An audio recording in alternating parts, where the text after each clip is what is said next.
성가대 찬양 감사드립니다. 우리 창현의 식구들 귀한 성일을 맞이해서 주 앞에 예배드리기 위해 한자리 하셨습니다. 오늘 예배를 드리기 위해 주의 전에 임한 교우들에게 하늘의 귀한 은혜와 평강의 축복이 임하시기를 기원합니다. 신앙을 가진 자로 세상을 산다. 지난 한 주간 동안 우리 역시 살아오면서 우리의 삶은 어떠셨습니까? 편안하셨어요? 하나님께서 다 해주실 줄 믿습니다. 그렇게 고백하시면서 걱정 없으셨어요? 성령께서 함께 해주실 줄 믿습니다. 그러시면서 혹시라도 내가 무엇을 어떻게 해야 되느냐 하고 당황해 보신 적은 없으신가요? 도대체 뭐가 다릅니까? 아니, 이제쯤은 질문을 다르게 해봅시다. 무언가 하는 행동에는 목적이 있고 방법이 있는데 우리의 신앙은 도대체 무엇을 위한 겁니까?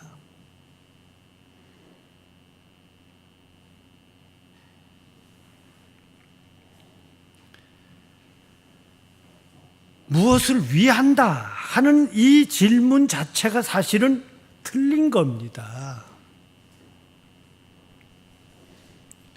무엇을 위해 허락해 주실 것은 내가 아니고 내가 만들어내는 것이 아니고 내가 얻어내는 것이 아니라 하늘이 주시는 것으로 되어 있습니다.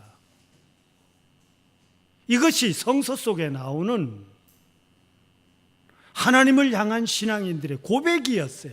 하나님께서 허락해 주지 않으면 그 모든 것이 있을 수 없습니다 하는 거예요.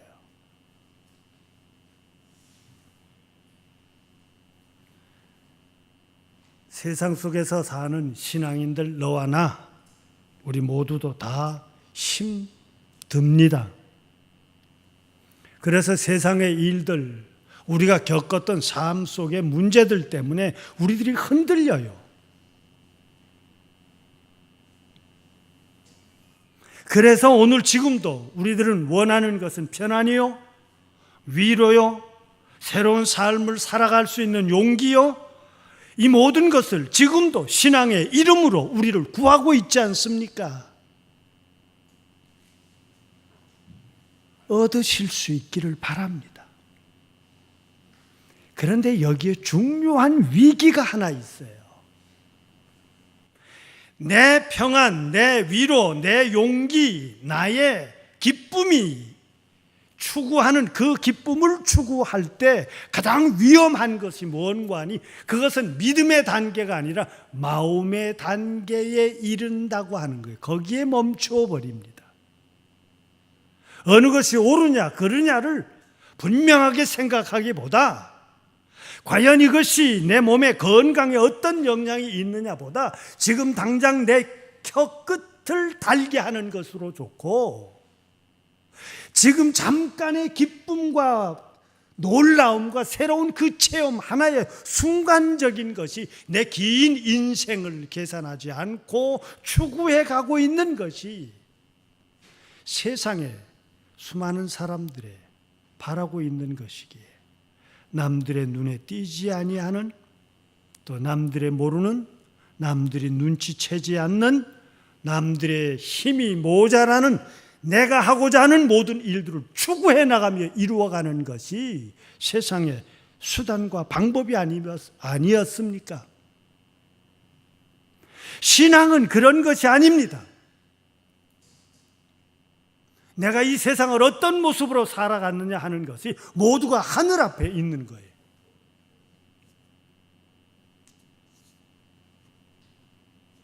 그런데 거짓, 그런데 부끄러움, 그런데도 수많은 악함들이 있음에도 불구하고 그릇됨들이 있음에도 불구하고 세상은 여전히 세월을 시간을 따라 흘러가고 있다고 할 때 신앙인들은 늘 충격을 받습니다.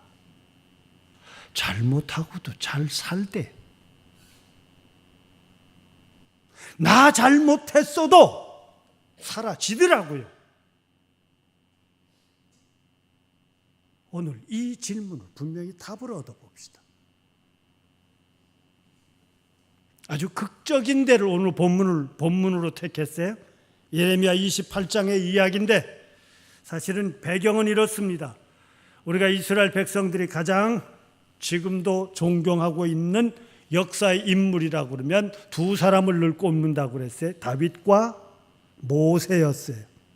다윗은 최고의 통일 왕국을 이루어진 왕이고 모세는 이스라엘, 현대의 이스라엘을 이루기 위해 애굽으로부터 그 민족을 구원해낸 유월절의 사건을, 독립을 이루어낸 귀한 인물이기 때문입니다.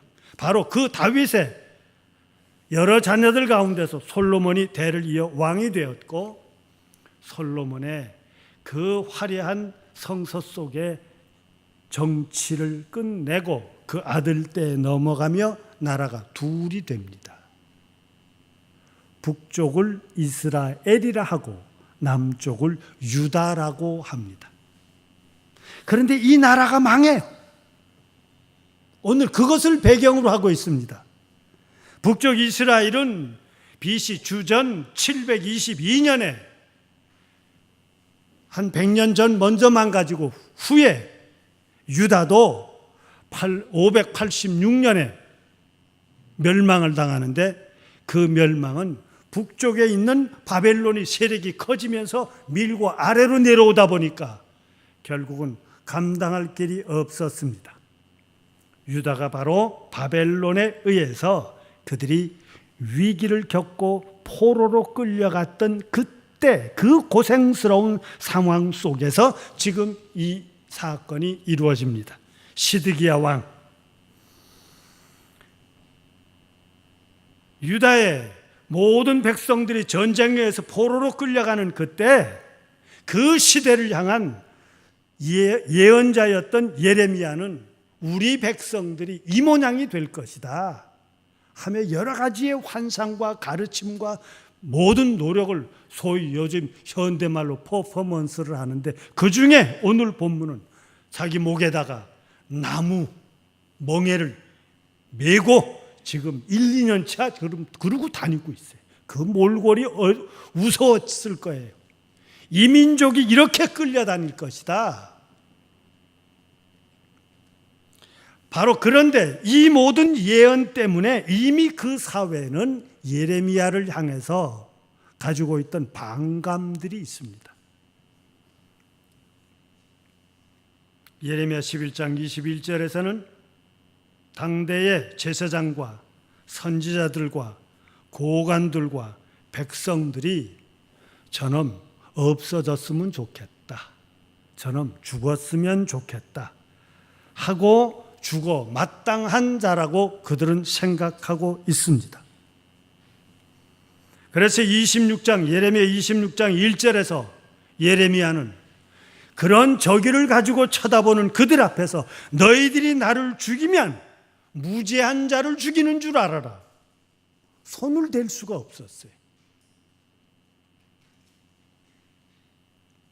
그런데 이 예레미야가 오늘 시드기야와 제사장과 백성들이 모인 성전에서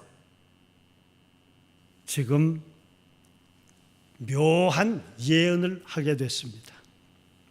시드기야 왕이 된 지 4년 5째 달 되던 때, 그러니까 지금으로 보면 주전 한 600년경입니다.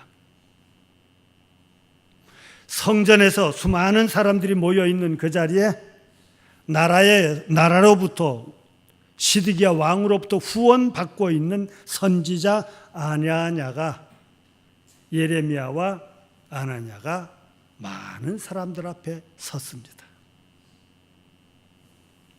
그런데 그들이 설교, 그들의 예언은 정반대의 것이었어요. 오늘 교우 여러분이 듣기를 원하는 설교는 어떤 겁니까? 오늘 잘 들어보십시오. 왕궁으로부터 후원받고 있는 선지자 하나냐는 많은 사람들 앞에 탁 나섭니다. 예레미야가 70년이 있어야 이 민족이 노임을 받고 온다고 지금도 나무 멍에를 메고 저런 행동을 하고 있지만 2년이 있다가, 지금은 어렵지만 우리 성전의 모든 기구가 다 털려갈지라도 2년 뒤에 다 돌아오리라. 포로들이 곧 돌아올 것입니다 하고 많은 사람들 앞에서 예언을 합니다. 여기에 예레미야도 만만치 않게 아멘, 그렇게 되기를 바랍니다. 나도 그렇게 되기를 바랍니다. 그러나 70년의 포로 생활이냐 2년의 포로 생활이냐, 어느 것이 듣기 좋아요? 아멘. 그러나 지금 하고 있는 이 예언이 이루어졌을 때 비로소 진정한 예언인지 아닌지가 증명될 것입니다. 옳습니다. 나는 그동안에 전쟁을 예언했습니다. 재앙을 예언했습니다. 전염병을 예언했습니다. 여러분 듣기에 다 거북하셨을 것입니다. 그렇게 살면 죽습니다 하는 예언을 했어요. 그렇게 살면 이 나라가 망합니다. 그렇게 살면 한 심령이 편안하지 않습니다.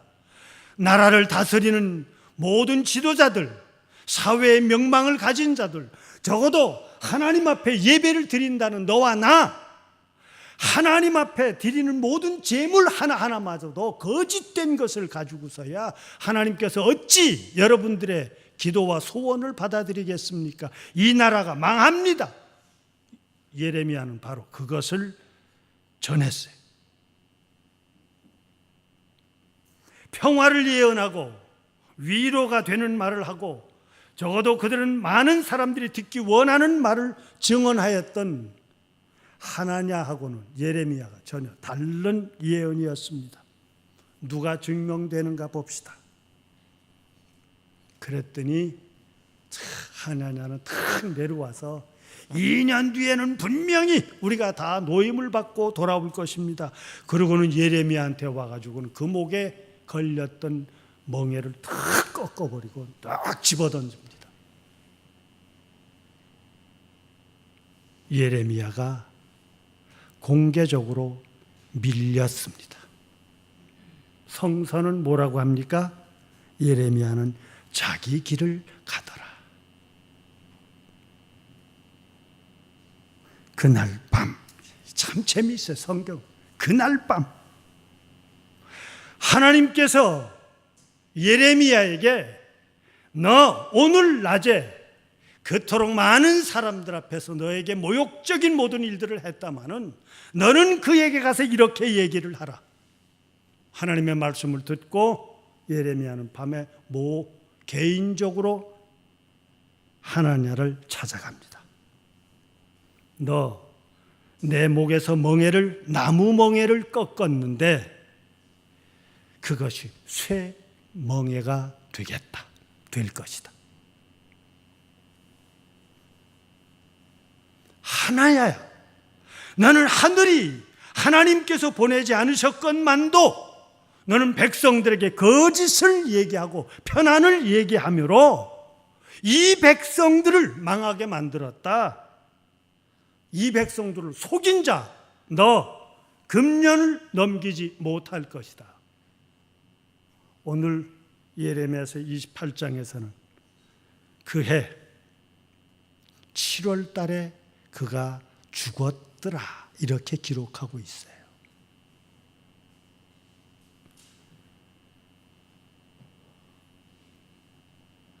그의 다섯 번째 달에 예레미야와 하나냐가 공개적으로 이런 일들이 있었는데 2달 뒤 7째 달에 그가 죽었어요. 왠지 이 예레미야 28장의 이 사건을 읽으면 진실을 거짓되게 만들고 거짓을 진실처럼 얘기한 그에게 하나님께서 벌하셨기에 그는 벌받은 자로 죽었구나. 그렇게도 화려하게, 그렇게도 달변을 가지고, 그렇게도 아름답고 많은 사람들이 듣기 원하던 말들을 했던 그가 거짓이었다니.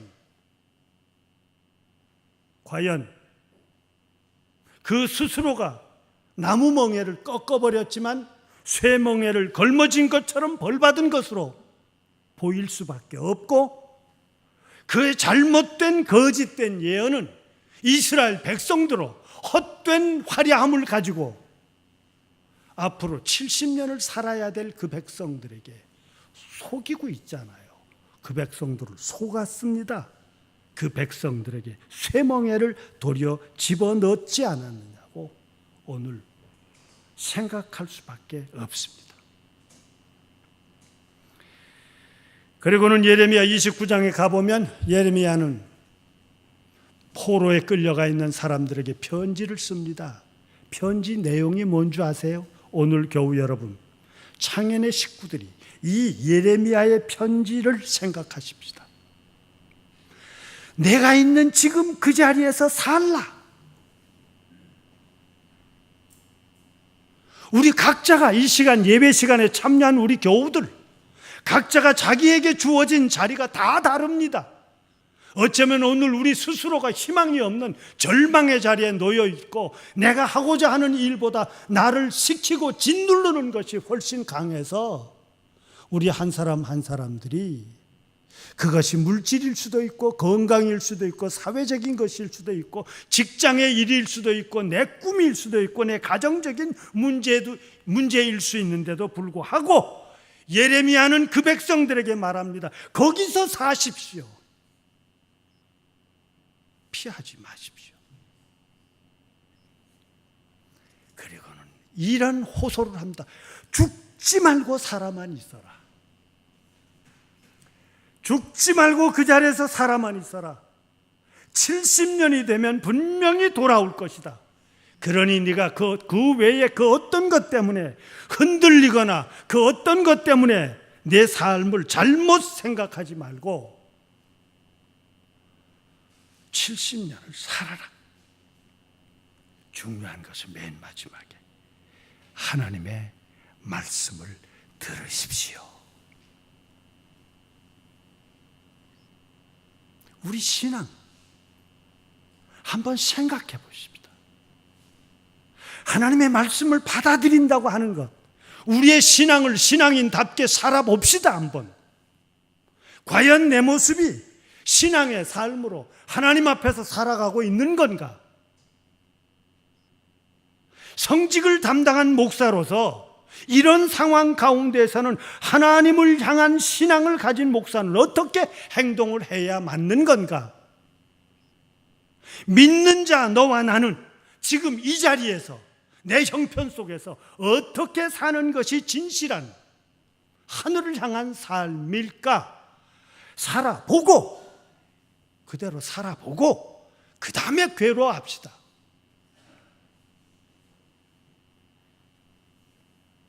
거짓의 아름다움, 거짓의 화려함, 거짓의 웅장함, 그리고 그 거짓에 속아서 수많은 지원이 있고 그들을 계속해서 어떤 말을 듣기를 원하는 달변을 하며 설득력을 가졌던 화려한 거짓은, 성서는 분명히 말합니다. 나무의 멍에를 꺾은 것 같지만 너희에게는 도리어 쇠 멍에가 걸러질 것이다. 거짓으로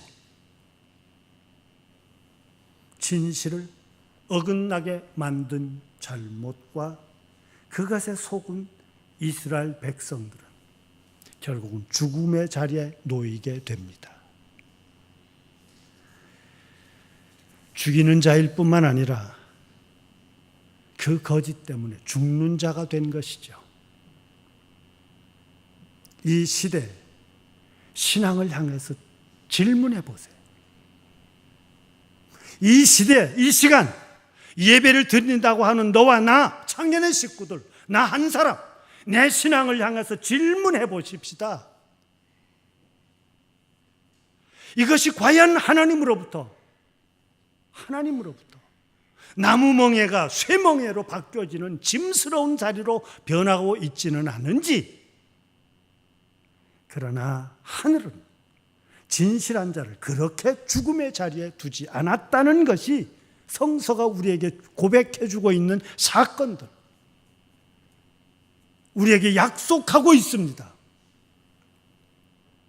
신앙인은 거짓이 아니라 비록 거짓된 가운데 있을지라도 진실을 향해서 가고 있는 사람들입니다.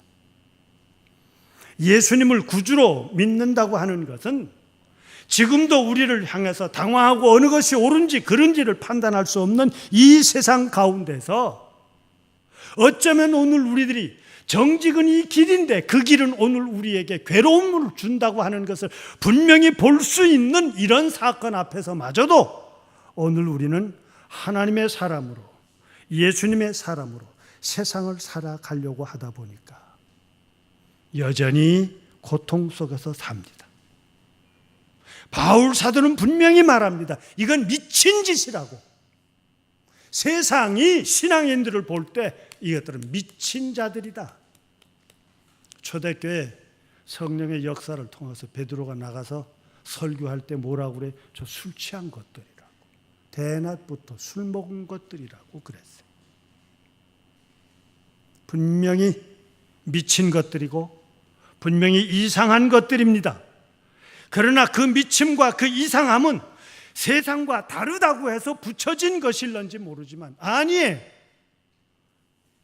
하늘이 내가 원하는 것이 아니라 하늘이 원하는 것이 무엇임을 아는 자이기 때문에 아는 자로 이 세상의 그 어떤 거짓 앞에서도 물러서지 않고 살아가는 자들입니다. 이 땅에 우리는 복음에는 빚진 자들입니다. 선교사들이 들어왔고 외국 사람들의 믿음으로 우리에게 들어오고 그 교회의 후원을 받으며 이 한국에 들어와서 했던 일들이 뭐예요? 사회 신분 제도를 되도록이면 없이 하려고 했기에 교회 안에서 양반과 쌍놈이 없었습니다. 그리고 이 땅에 들어와 보니 이 땅에 필요한 것이 가르침이었고 세상의 과학에 의한 병원들을 세워나가 그 모든 병마로부터 구원해내려 했고 사회를 구제하기 위해서 그들에게 모든 가르치는 학교와 모든 신앙인들의 이름으로 나아가셔서 그들의 삶 속에 들어가 살며 전쟁통의 어려움을 겪는 남들이 돌봐야 함에도 불구하고 방치되어 있는 어린 것들, 고아들을 불러들이며 약한 양로원들을 세우며 한 사람 한 사람들이 어찌 살아야 할까를 삶 속에서 개척해 나가며 복음을 전하며 헌신해 왔던 것이 이 한국의 기독교의 역사입니다. 당대 규범과 당대 사회와 당대 제도에 의해서 수많은 도전을 받으며 죽으면서까지도 이것이 하늘을 향하여 사는 신앙인들의 모습이라고 이 땅의 복음을 위해서 신앙의 어른들은 그들의 삶을 이 땅에 묻었습니다. 바울은 말합니다. 이것이 헛된 거냐고. 아니에요. 이것은 바로 깨달음의 사람들입니다. 그 깨닫고 보니까 세상에 내가 살아가고 있는 나는 질그릇 같은 모습이래. 값 나가지 않습니다. 남들이 눈여겨볼 만한 것도 없습니다. 수많은 부끄러움과 약점도 많습니다.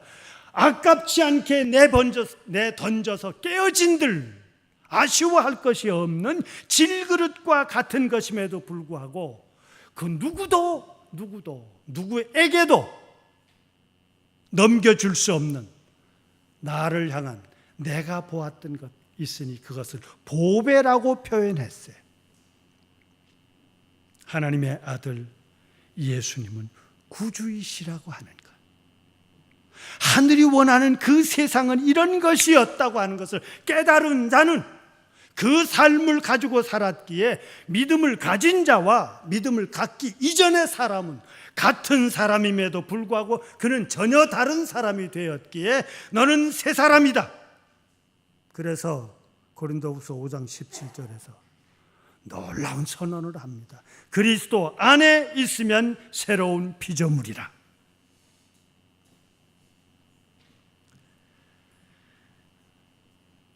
우리 좀 신앙인답게 사십시다. 우리가 어려움을 겪을지라도 그 어려움을 겪은 것 가운데서 그래, 그래도 신앙인은 멋지다, 옳다, 바르다, 그런 말 정말 들을 수 있고 내 스스로가 나를 보며 참 착하다, 자, 용기 있다, 잘 견뎠다, 스스로가 스스로를 향해서 내가 나를 보고 칭찬할 수 있는 삶 좀 살아볼 수 없을까요? 여기에는 중요한 고백이 있는데 하나님의 은혜라고 하는 고백이 뭡니까? 예수님은 분명히 십자가에서 죽었습니다. 거짓이 죽였어요. 거짓의 권력이 죽였습니다. 그 시대 사람들이 죽였습니다. 하나쯤 죽어 우리가 편안하다면 그게 어떻게 종교입니까? 그게 어떻게 나라를 다스리는 정치인들입니까? 내가 돈만 벌 수 있다면 그것을 먹고 죽어가도 나는 그 방법을 택해갔다고 하는 이 세계적인 물질을 추구하는 기업인들이 어떻게 정직한 사람들입니까? 우리의 후예들을 교육을 가리키는 것을 내 먹고 사는 수단, 방법으로 생각한 나머지 교육이라고 하는 것을 잊어버리고 폭행하는 세상. 세상에 부모가 자식을 죽이고 자식이 부모를 험담하며 돌아가는 이 세상, 바로 그것이 예수님을 죽인 것이고 그것이 신앙인들이 이 땅에 살며 죽어가고 당황하고 있는 것입니다. 여전히 세상은 더럽습니다. 문제는 오늘 우리를 두렵게 만드는 것은 그 가운데서 죽은 예수님을 하나님께서 살리셨습니다 하는 이 부활의 사건을 예수님의 사건으로만 보지 말고 내가 살아가는 것으로 부활했음을 고백하실 수 있기를 바랍니다. 그런 상황이면 죽을 수밖에 없었는데, 그런 상황이면 나도 사람이다 하며 똑같이 달라질 바가 없음에도 불구하고 그래, 나는 너한테 맞아, 나는 너한테 몰려, 나는 죽지만 하나님은 하신다, 하나님께서 그를 사흘 만에 살려주셨다고 하는 이 부활의 사건을 오늘 예배를 드리고 있는 창현의 식구들, 너와 나의 삶 속에 그 부활을 경험하실 수 있기를 바랍니다. 거짓 안에서도 오늘 우리는 삽시다. 하나님은 죽은 자를, 아니 죽임을 당한 자를 살려내심과 같이 창현의 식구들, 이 한 주간 우리로 하여금 당황하게 만들고 불안하게 만들고 우리로 하여금 죽은 자와 다를 바 없이 만드는 사건 앞에서 신앙인으로, 하나님의 사람으로 한번 담대하게 살아가십시다. 그리스도 안에 있으면 여러분은 새로운 사람입니다.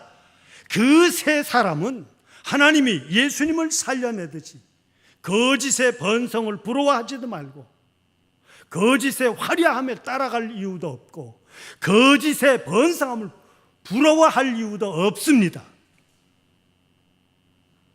진실합시다.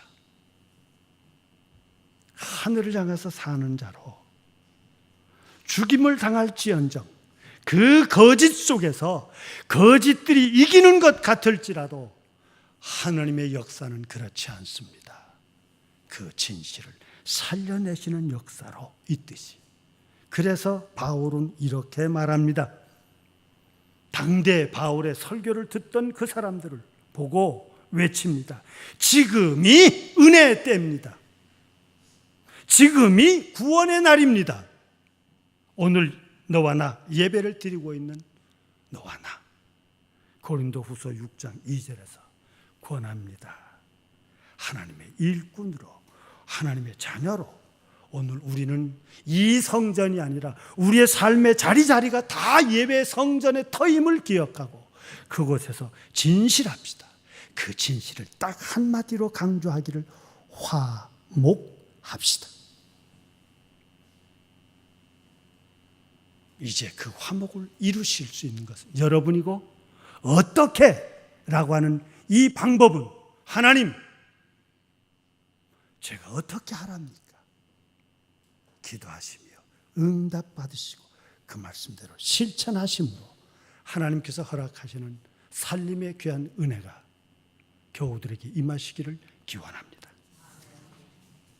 살리시는 하나님, 이 시간 창현의 식구들, 수많은 거짓과 위선과 부끄러움 가운데서도 어찌 살아야 할 바를 외쳤던 바울과 같이 구약 성세 예레미야가 하나니아와 같은 화려한 많은 지지를 받은, 그리고 누구보다도 평안한 그들의 아름다운 이야기에 반대되는 말을 했을지라도 하나님의 말씀이 진실하였기에 거짓은 죽고 그 진실은 들림을 받을 수 있었던 것처럼 하나님 믿습니다. 이 한 주간 하나님의 사람답게 살아가는 창현의 식구들 돌보아 주시옵소서. 하나님께서 나를 이렇게 은혜를 베푸셨다고 고백할 수 있는 믿음에 담대하고 그 믿음대로 실천하며 사는 창현의 식구들의 한 주간이 되게 하여 주옵소서. 그리스도이신 예수님의 이름으로 기도드리옵나이다.